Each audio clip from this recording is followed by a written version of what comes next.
things I realized when I considered the ministry is that people expect ministers to have answers. And it's some pretty tough questions. Why is there suffering in the world? Is there a God? Is tithing expected with Powerball winnings? I had come to realize that I wouldn't have good answers very often. Except for that last question, yes. But as a UU minister, I could help people ask better questions. I can embrace the third UU principle and encourage spiritual growth in our congregations. So, I was a little surprised that today, with the subject as complicated and touchy as right and wrong, to discover that I have an answer, or at least a guide to know if we are doing right. But you have to listen for a few minutes before I divulge that. A month or so ago, not long after I was invited to speak here, I was asked for a sermon title and topic. Not only did I have no Christmas shopping done, I was busily studying for that semester's final exams. And I happened to be taking an ethics course. Now, I was studying really hard because you really fail if you cheat on your ethics exam. There were many fascinating things I learned in the class, and it occurred to me that I could use this as a basis for the sermon. Because really, questions of right and wrong, ethics, and morality have long been intertwined with religion. But, of course, the more I read in preparation for the sermon, and the more I thought about what I would share, the more there was to think about. Not only did I keep discovering the layers of the onion as I peeled, there was another bushel of them underneath. How would I even organize my thoughts? But then it occurred to me. The three foremost areas where the question of right and wrong are invariably debated: sex, religion, and politics. Now, Unitarians tend to shy away from groups of three, and these three topics are off limits in polite conversation and at cocktail parties, but seemingly ever present on Facebook. In fact, there's a religion, politics, and sex blog on Facebook. And perhaps that's why same-sex marriage is such a volatile topic. It combines all three.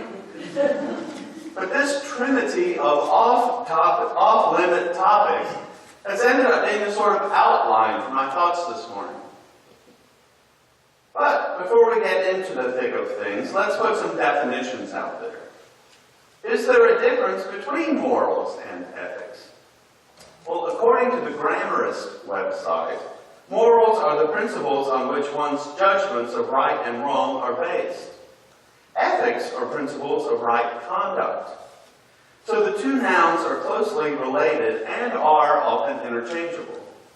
The main difference is that morals are more abstract, subjective, and often personal or religion-based, while ethics are more practical, conceived as shared principles promoting fairness in social and business interactions.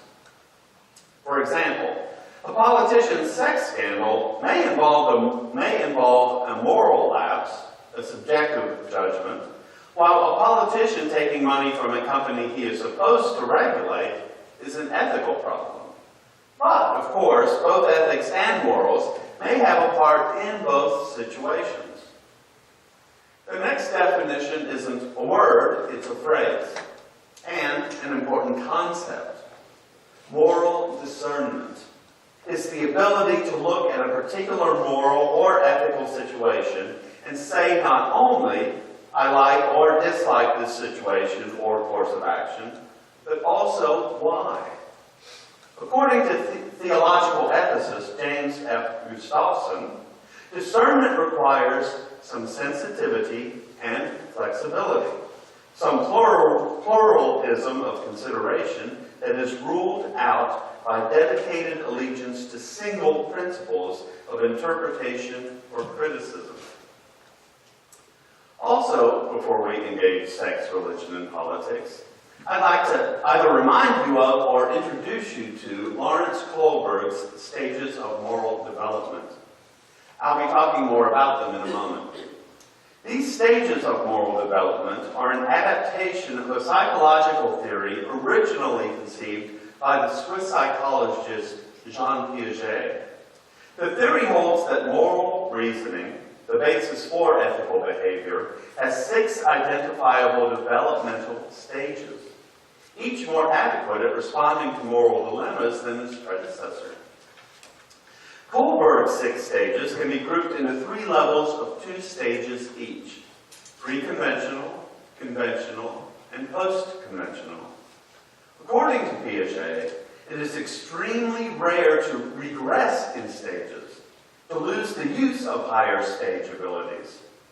Nor can stages be skipped. Each provides a new and necessary perspective, more comprehensive and differentiated than its predecessors, but integrated with them. The understanding gained in each stage is retained in later stages, but may be regarded by those in later stages as simplistic, lacking in sufficient attention and detail. So, much like the second grader smugly praising the first grader on his progress, never thinking of the sixth grader watching them both, it may be our tendency to look down on those in previous stages. I'm not describing them to promote that. I describe the 6 stages to help us understand why people may believe as they do, so we can work with them rather than judge them, and to keep ourselves focused on our goals. So, topic 1, sex. Really, what I want to address here might be better labeled gender than sex. A researcher named Carol Gilligan worked with Kohlberg, but noticed all his research was done with men. She wondered what would happen if she included the other half of the population in her study. She not only changed whom she asked, but what she asked and how she asked it. In the prevailing research instruments that are used in Western psychology, the scales of moral development, the questions which lead to the responses that are assessed, and the scales of identity, contain 2 central value presuppositions. First, that is, morality is basically justice, and second, that identity is basically autonomy. So, think back to our reading from Emerson's Divinity School address. Several times he uses the word justice in his description of morality. So Gilligan asked the respondents, how would you define what a moral problem is? How would you describe yourself to yourself? The shift in questions asked made it possible to identify a different construction of the moral problem. That is, different from that presupposed in the psychological literature. Against the prevailing definition of morality as a problem of justice, and identity as the achievement of separation, morality emerges as a problem of care and responsibility, and identity the achievement of a relationship. It is human experience, the experience of inequality and of attachment, that gives rise to 2 moral visions. One, the social contract vision of justice, has been dominant in Western thinking thus far. But these 2 ways of moral thinking reveal different perspectives on the relationship between self and others, as unequal or equal, attached or detached. As we listen more carefully to the moral voice that speaks about interdependence and the problems of detachment, a voice articulated more frequently by women, different ways of thinking about power emerge, as well as different ways of understanding violence to others and to self. So next, let's look at the 6 stages and religion. I think it might be pretty easy to think of those we associate with Kohlberg's different stages when we think of different religions, or at least different attitudes toward religion. The first 2 stages are level 1, labeled by Kohlberg as pre-conventional, and are common in children, but it seems to me they're also common in some attitudes toward religion and God. Stage 1 is obedience and punishment driven. Individuals focus on the direct consequences of their actions on themselves. It's egocentric, lacking recognition that others' points of view are different from their own. There is difference to superior power or prestige. For example, an action is perceived as morally wrong because the perpetrator is punished. The worse the punishment for the act is, the more bad the act is perceived to be. Such thinking, it seems to me, has led to the use of the threat of hell to keep people from acting in destructive ways. And another big problem with the obedience and punishment-driven stage is it can give rise to an inference that even innocent victims are guilty in proportion to their suffering. Not just victims of poverty, hurricanes, and diseases like AIDS are assumed guilty, but the black kid assaulted by police is assumed guilty, or he wouldn't have been assaulted. Rias Biyuyan, a Muslim in Dallas who spoke at First Unitarian last Sunday, reported his congregation's children's reaction to armed racists outside his mosque. They asked their parents what they did wrong, that people wanted to kill them. Again, an assumption of guilt because of perceived punishment. Now, stage 2 is self-interest driven. It expresses the what's in it for me position, in which right behavior is defined by whatever the individual believes to be in their best interest. Stage 2 reasoning shows a limited interest in the needs of others, but only to a point where it might further the individual's own interests. We've moved from a stage 1 punishment in hell stage to a don't you want to go to heaven stage? The next 2 stages comprise the conventional level of moral reasoning and are more typical of adolescents and adults. Stage 3 can be described as good intentions as determined by social consensus. The self enters society by conforming to social standards. Individuals are receptive to approval or disapproval from others as it reflects society's views. So teenagers might say, that is what all the cool kids are doing, or wearing, or saying, or whatever. Their parents might respond, what will the neighbors say? What would people think? People in this stage may try to be a good boy or good girl to live up to expectations, having learned that being regarded as good benefits the self. Stage 3 reasoning may judge the morality of an action by evaluating its consequences in terms of a person's relationships, which now begin to include things like respect, gratitude, and the golden rule. Stage 4 is authority and social order obedience driven. It is important to obey laws, dictums, and social conventions because of their importance in maintaining a functioning society.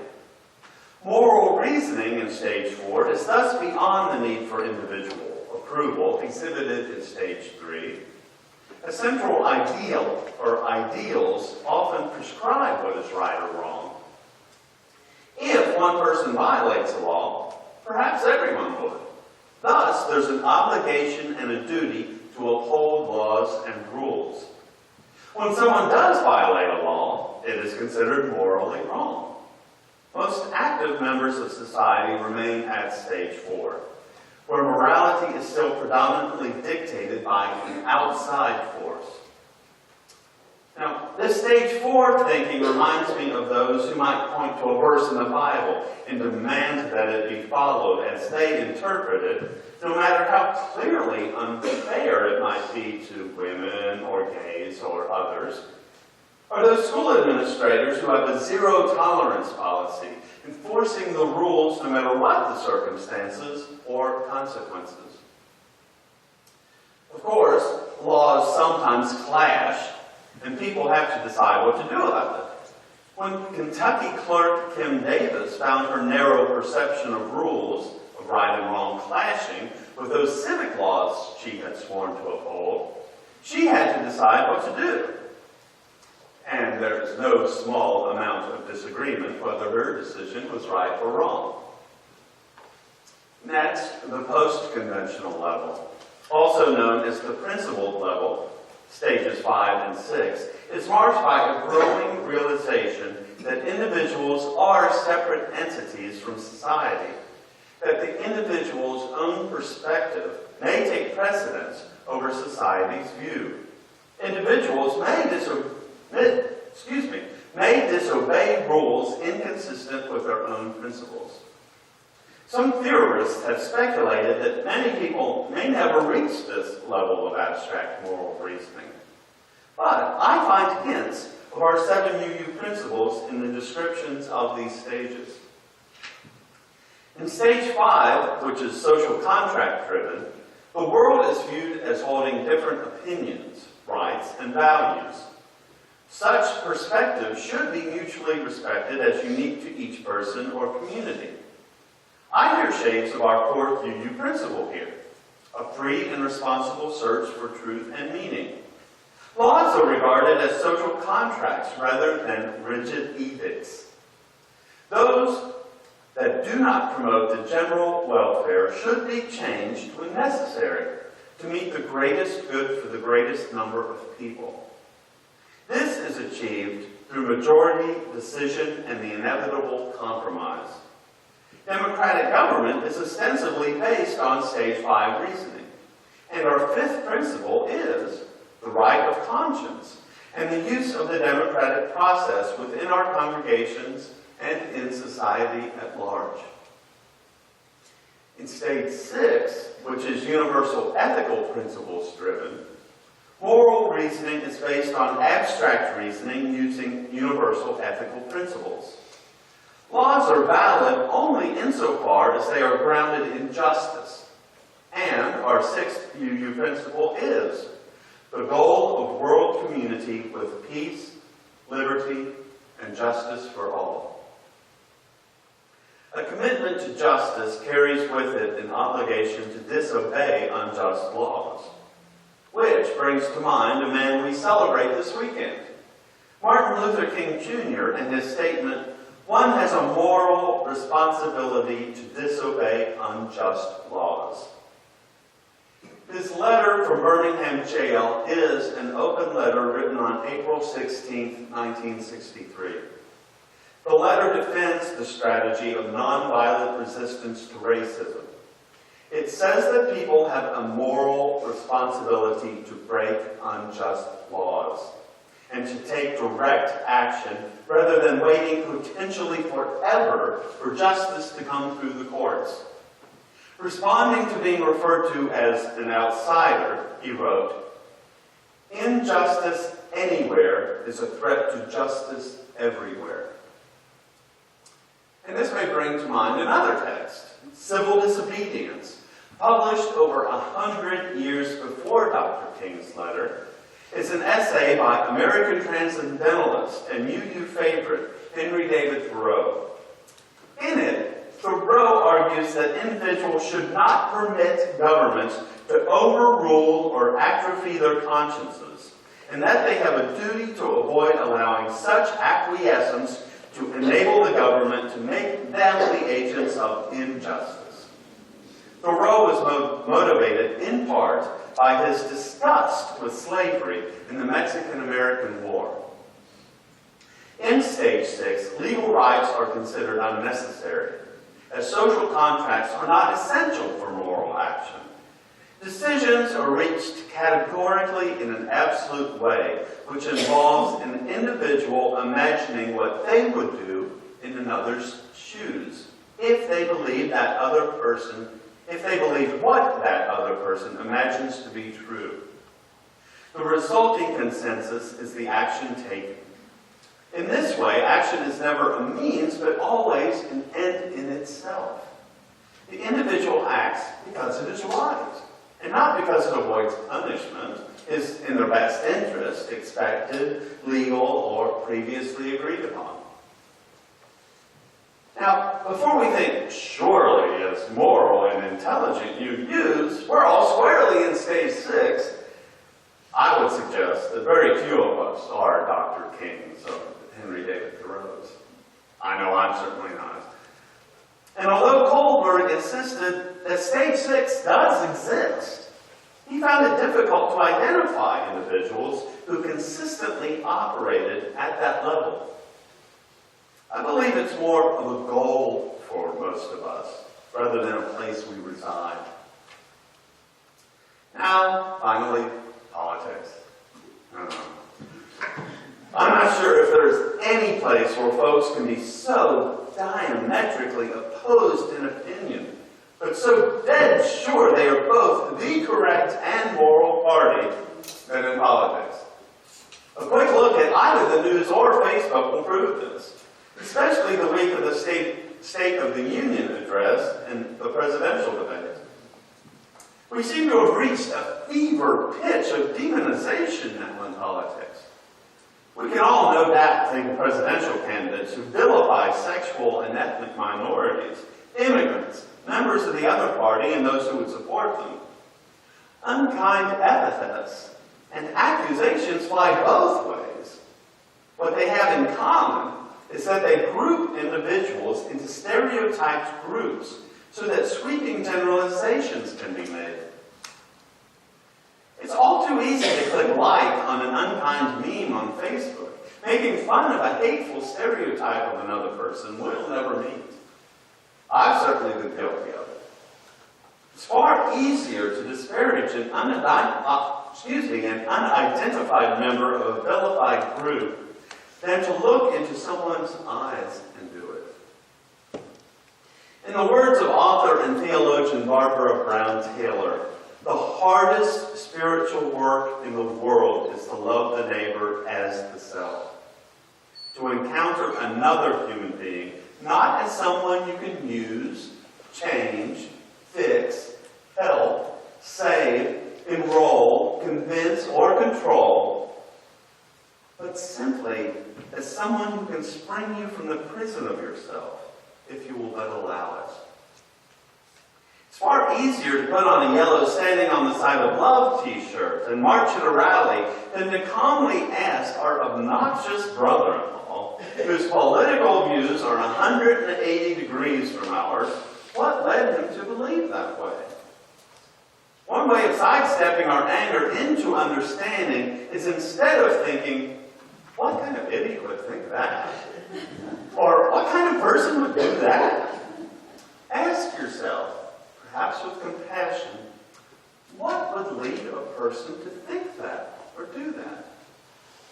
See the individual, not the stereotype. Of course, that usually won't magically turn it into a calm and reasoned discussion. We often won't be afforded the understanding and willingness to listen to both sides as we are trying to offer, but that's just one of the reasons that being a UU is not easy. You see, our UU principles say that we believe in the inherent worth and dignity of every person, not just those who agree with us, or those who are easy to like. It's the interdependent web of all existence, not just the parts we like. Thomas Merton said, the whole idea of compassion is based on a keen awareness of the interdependence of all these living things, which are all part of one another and all involved in one another. Our second principle reminds us we promote justice, equity, and compassion in human relations. Compassion in human relations.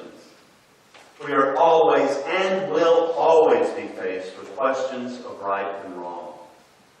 But even German philosopher Arthur Schopenhauer acknowledged, compassion is the basis of morality. At the beginning of the sermon, about an hour and a half ago, I promised I would share an answer or guide to help us know if we are doing right. They are the words of author Richard Carlson. Choose being kind over being right, and you'll be right every time. Amen. Please rise in body or spirit and join us in singing our closing hymn, number 300.